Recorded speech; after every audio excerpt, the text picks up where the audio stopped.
I'm not sure, pero 93 earthquakes daw ang naitala in 1 week yata or something. Hindi ko po alam, ano? Kasi yung ibang quakes po, don't get me wrong, mahihina lang na hindi naman natin nadarama. Like, yung mga, syempre, yung mga jolted earthquakes like 7.2, 7.5, yung mga nangyari sa Venezuela. Hindi naman po ganun. May mga quakes that sometimes we don't even feel, maliban na lang if you are lying down. Nakahiga ka, mararamdaman mo.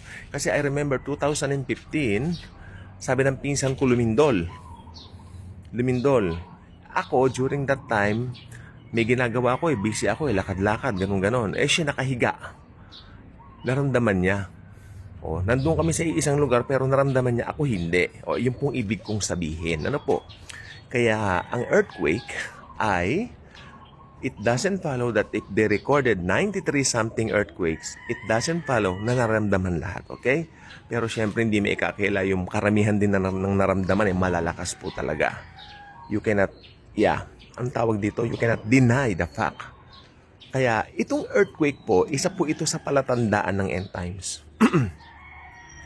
Pero may binanggit ang Biblia sa aklat ng pahayag.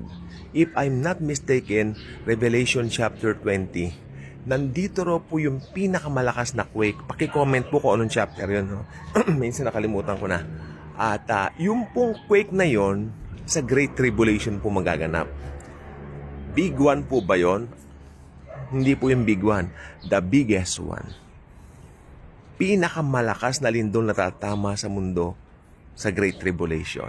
Kaya you can just imagine yung mga nagbagsakan na building sa Venezuela, magiging malinis pa yan sa paningin pagdating ng tribulation. Yung paglindol nung malakas na lindol na yon, maraming Bible scholars ang nagsasabi nasa magnitude 15 or something daw po yun. Sobrang lakas. Almost 20 pa nga yung iba. Well, wala naman na tayo pare-pareho dito. Yun ang importante. Pero sobrang lakas nun kasi yun na po talaga yung malapit na mag-second coming ang Lord. Di ba kung titingnan po ninyo? Kaya alam ninyo, itong mga lindol na nandito, isa yan sa mga ibinigay ng Panginoon na sign sa kanyang second coming. Okay, pag malapit nang dumating ang anak ng tao, maraming lindol, various places, many places. Pero naka-set aside dito syempre yung lindol na magaganap sa Great Tribulation. Yun po ang pinakamalakas na lindol na pwedeng maitala ng tao. Kung makakapagtala pa sila during that time, mahaharap pa ba nila yon? Pinapatugis ng Antikristo yung mga ayaw magpatatak. Mahaharap pa ba nila yon? Magiging normal pa ba noon? Do you think yung panahon ng Great Tribulation as normal as this? Oo, nagbago po ngayon, pero at least normal pa kahit papano. You still have your freedom with you. Nandiyan pa ang kalayaan mo. Pag nandoon na ang Antikristo, wala na ang kalayaan ng tao. Dahil ang gusto ng Antikristo, yung gusto niya, yun ang masusunod. Kaya napakapalad mo, kapatid, pag ikaw ay nakakilala na sa Panginoong Hesus, habang church age pa lang. Ito ngayon ang binibigyan diin ko po ngayon sa inyo sa vlog na ito. Bakit hihintayin mo pang sumagana yung kasamaan ng Great Tribulation bago mo tanggapin si Jesus as your personal Lord and Savior? Believe Him. Believe what He accomplished on the cross for you. Right now. Okay? At ang Great Tribulation po ay isa pong bagay. Tignan niyo pong mabuti ito ha. Isipin niyo po na nakahula na sa Bible, espesipiko. Alam niyo po ba pag espesipiko? Ano po ba yung nakahulang mga espesipiko sa Bible? Unang-una, ang pagdating ng Mesiyas. Naka-espesipiko po yan. Di po ba? Old Testament pa lang po, hinihintay na ng mga tao ang pagdating ng Diyos na magkakatawang tao. Alam ng mga Hudyo na ang Mesiyas ay Diyos na magiging tao. Nakahula na yan sa Bible. Ano po? Ngayon, kaya nagkaroon ng silent years between Malakay kasi and the New Testament. Pumapalo po ito ng, kung hindi ako nagkakamali, 430 years. 430 years na tahimik. Silent years. 430 years, walang prophets, wala lahat. Dahil ang mga tao during that time, nagsawa na sa kahihintay sa darating na tagapagligtas. Nagsawa na mga Hudyo, kaya during that time, tahimik, may silent years. Akala mo, pagbukas mo ng Bible, Old Testament, ang Enya Malakay, and then you will open it, Matthew. Akala mo, ang dali na ng pagitan? No. Pagitan po niya ng 430 long years. Ano nangyari during that 430 silent years? Hindi ko po alam silent years nga Basta ang alam lang, walang propeta, walang nangangaral, tinamad na ang mga tao. Hintay kami ng hintay, wala naman. Hintay kami ng hintay, nabibigo kami. Tignan po ninyo. Pero may mga taong hindi sumuko. Ang pangalan nila ay si Simeon at saka si Hannah. Diba? Kasi after 430 years, nasumpungang kagampan ang isang 13-year-old girl. Ganun po nung araw. No? Sa edad na 13, nagbuntis, pinanganak niya ang Panginoong Hesus, 14 siya. Yan po si Maria. Okay? At nung sila ay pumunta sa temple, alam niyo po ba ang temple para tuliin? Kasi tuwing ika-8 day ang mga baby, tinutuli. Tinutuli ang mga bata, ang mga babying lalaki.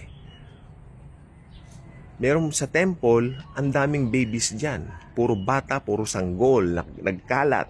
Pero itong si Simeon, na naghihintay sa pagdating ng tagapagligtas ang Mesiyas, nilid siya ng Holy Spirit dun sa tamang baby, dun sa tamang sanggol.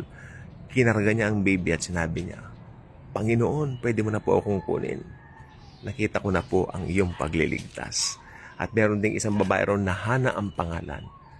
Nasumpungan din niya ang mga pangyayaring ito. Ibig sabihin po nito, ang lesson nito sa atin, yun po yung first coming ni Jesus Christ. Yung iba nag-give up na sa kahintay. Sa ngayon, may mga nagko-comment dito, I'm a rapture waiter. Naghihintay na po ako ng rapture. Sasabihin nila, yes. Pero kasi yung iba, may nagsasabi rin sa akin, ang tagal naman ni Lord, para nakakainip. Ayan, ganyan din po ang naramdaman ng mga Hudyo during that time. Kasi alam ninyo, under the Roman Empire, sobrang bigat ng mga pasakit na ibinibigay ng mga Hudyo sa mga sobrang pasakit ang binibigay ng mga Romans sa mga Jews, sa mga Hudyo. Kaya ang gusto nila matapos na. May palabas po ang paborito ko pong palabas of all time, yung Ben-Hur. Maraming version ng Ben-Hur, pero ang pinakagusto ko yung kay Charlton Heston at saka yung kay Stephen Boyd, no? Silang dalawa yon. Si Charlton Heston si Ben-Hur, si Stephen Boyd, siya si Mesala, no? Ang sabi niya ganun, tatagalogin ko na lang, kasi si Mesala isang Romans. Si Charlton Heston, siya si Judah Ben-Hur, na siya ang bida rin sa pelikulang yon. 1959 pinalabas ang movie ito. Alam mo sabi ni Judah Ben-Hur kay Mesala? Pag dumating ang araw, tatagalogin ko na lang po, pag dumating ang araw na bumagsak na ang Roma, yan ang araw na magiging pinakamasaya sa buong mundo. Ibig sabihin, they're really longing for Rome to fall down. Diba? Ganun sila maghintay ng tagapagligtas. Bagamat fiction po yung karakter ni Judah Ben-Hur, kinakatawan nito yung mga Hudyo na naghihintay ng pagliligtas ng Diyos sa coming ng kanilang Mesiyas. Okay? Kaya ang nangyari po, marami po, after many years, nainip na po sa kahintay. Nung nainip na po sila, hindi nila pinapansin, hindi na sila interesado, doon dumating si Jesus. Bilang baby, hindi yung warrior na malakas, kundi bilang sanggol. Di po ba? Kaya ako, naniniwala ako, itong second coming ni Lord Jesus, or should I say, itong rapture of the church, para sa atin, darating ito talaga biglaan. Kung yung malamang yung ibang Kristiyano during that time talagang busy na sa ginagawa nila. Parang iba na inip na. Pero wag kang mag-alala, kung totoong Kristiyano ka, mararapture ka. Ka-good vibes ka na ba? Kung hindi pa, inaanyian kita na maging ka-good vibes na. Gusto ni Jesus ang daily good vibes ay lumaganap dahil dito po walang ibang bida kundi ang Panginoong Hesus. Kapag ito'y nilaganap mo nga naman, makikita ng ibang tao yung importance of waiting for Him in the rapture. At yung importance na since malapit na nga po itong mangyari, yung importance of accepting Him as their very own personal Lord and Savior will be there sa puso na nila. So, i-share niyo po ito. Upon sharing this, you're not just sharing this video, you're sharing Jesus, His love, His grace towards man. God bless po sa atin.